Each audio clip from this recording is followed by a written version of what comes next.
look at Liv's beautiful position. This is where we're going with this pose. I still hope to get there one day. That's perfection. Meredith, beautiful.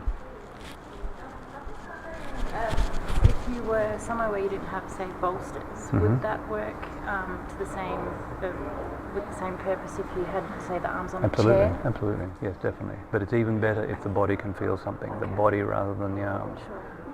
Yeah, look, a pillow will do. Anything. Rolled up mat, perfect. Now, the practitioners, I'm going to work on Susie for a second. Could the practitioners come over here? You already know how to do this. You can work on anyone you want. I want to show you the technique that we use to gently separate the fascial adhesions in gracilis and the inner hamstring.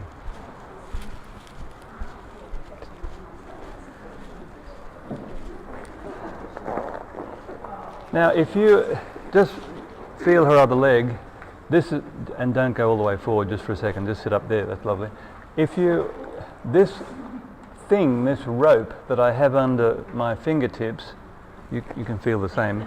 Can you feel that? Yep. That is gracilis. Now here's the thing, this muscle here is completely relaxed and the inner hamstring is nowhere near as tight as gracilis. Can you feel that? Yep. There's this and this muscle here relatively relaxed. It is only where these two are stuck together, and look at the face, you can see straight away. So what we do is we come up to here, where in fact they're completely separate. Can you feel they're completely separate? And run your fingers along like this, backwards and forwards, and pull back. Backwards and forwards, across, across, across, backwards and forwards. Exactly.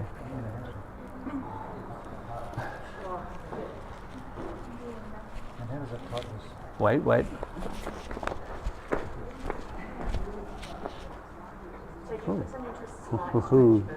What's that? Is it a slight stretch, you would say? No, she's actually in a strong stretch position, or you were, weren't you? She couldn't go down to the ground. So, and it's much more effective when you apply these manual corrections in the stretch position.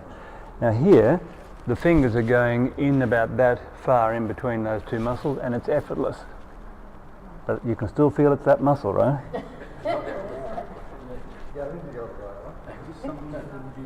Absolutely. Well, no, you can't do it yourself. Your body won't let you. You can try it. And I've got very strong willpower, but I certainly couldn't do it to myself. Okay. Take a breath in and let yourself go down. Magic. Okay. Feel the difference? Totally different sensation. This is not magic. I don't know how many times I've done this in workshops. You feel the difference? Yep. It's a fascial adhesions, and no one writes about this. It's definitely going to be part of the next book, though. This is, in my experience, this is the most important of the adhesions to release in the body. It's not in any way dangerous. It will leave you bruised, though, I can tell you.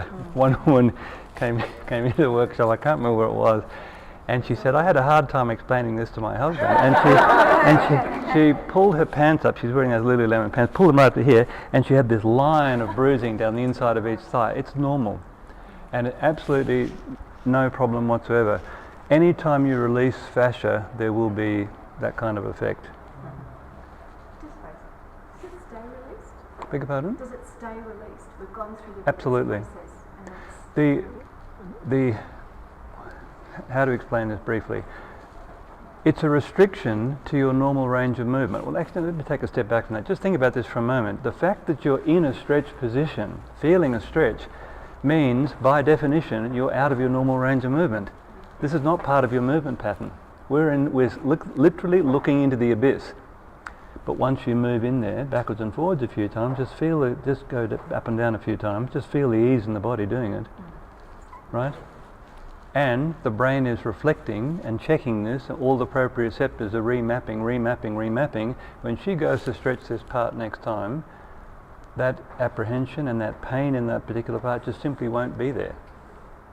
It does seem like magic, I know, but it's real. There are other muscles in the body that exhibit this similar. Let me just think around the body. This is the most spectacular one, and because this limits everyone's movement. I mean, everyone wants to put their chest on the floor, right? Go for it. Off you go. I just say on that subject, if you don't change the movement habits, it can really. Exactly. So But the point is, once you get access to the abyss and you explore it, you'll want to go back there again and again and again, because this is something you've been trying to do for years, right? That's how it works. And so to pick up on what Craig said, which is completely accurate, it now becomes part of your movement pattern, and as a result, no sticking. I have a question. Because I work with a lot of kids, and even my son, who's very flexible, he's very fine. When he does this stretch, he can't roll his hips forward at all. And I recall in my early years I couldn't, and then one day I could. Yep. But I never figured out what happened. No, well, this is the limitation. The movement of the hips forward when your legs are apart, that's all gracilis. Yeah. Gracilis and the inner hamstring. So